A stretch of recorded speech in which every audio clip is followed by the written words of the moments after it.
Hi everyone, আজকে তোমাদের জন্য একটা রেসিপি নিয়ে এসেছি। সেটা হচ্ছে ব্রেড রোলের রেসিপি। এটা বাচ্চাদের টিফিনের জন্য তো খুবই ভালো। তো চলো রেসিপিতে চলে যাওয়া যাক। এখানে আমি একটু সর্ষের তেল নিয়েছি, আর সর্ষের তেলটাই আমি পুর হিসেবে ইউজ করি সব সময়। আর ব্রেডটাকে একটু পাতলা করে বেলে নিতে হবে।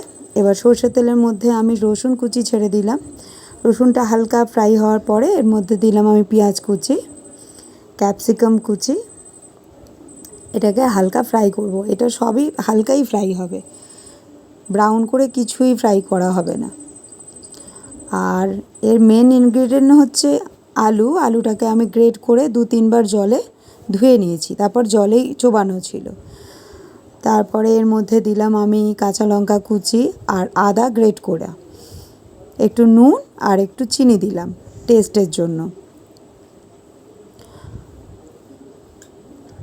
আর তারপরে এখানে দিলাম আমি টমেটো কেচাপ আর রেড চিলি সস। আমার বাড়িতে তখন গোলমরিচ ছিল না, তোমরা এখানে গোলমরিচ গুঁড়োও দিতে পারো, ওটা দিলে আরও ভালো টেস্ট হয়। লাস্টে আমি একটু ময়দা দিলাম, ময়দা বাইন্ডিংয়ের জন্য দিয়েছি। এবার আমার পুর রেডি হয়ে গেছে। তারপর আমি বেলে রাখা ব্রেডের মাঝখানে এই পুরটা দিয়ে নিলাম। তারপর দেখো আমি একটু জল রেখেছি, সেই জলটা দিয়ে চারদিকটা একটুখানি ভিজিয়ে ভালো করে প্রেস করে করে এটা একটা রোল মতো বানিয়ে নিলাম, যাতে আমি যখন ফ্রাই করব তখন যেন খুলে না যায়। জল দিয়ে ভালো করে প্রেস করে করে এটাকে একদম লক করে দিতে হবে। আর তারপরে আমি একটু বাটার নিলাম, বাটার দিয়ে আমি তাওয়ায় এটা একদম শ্যালো ফ্রাই করব, যে ওপরের কাঁচা ভাবটা চলে যাবে আর একটা ক্রাঞ্চিনেস আসবে, তাতে খুব ভালো লাগবে খেতে।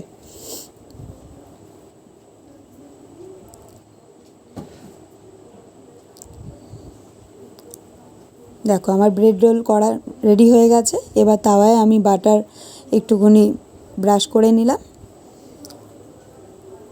এরপর আমি একে একে ব্রেড রোলগুলো এর মধ্যে দিয়ে দিলাম, দিয়ে আমি দুপিঠটা প্রায় একটু ব্রাউন করে করেই সেঁকে নেব।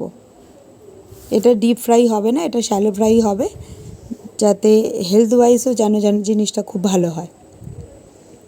এটা তোমরা জলখাবারেও খেতে পারো, আর বাচ্চাদের টিফিনের জন্যই আমি স্পেশালি বানিয়েছি, আমার মেয়েদের টিফিনের জন্য। আর এটা খেয়ে তোমরা বানাবে, সবাই বানিয়ে আমাকে রিভিউ দেবে তোমাদের কেমন লাগলো। বাই।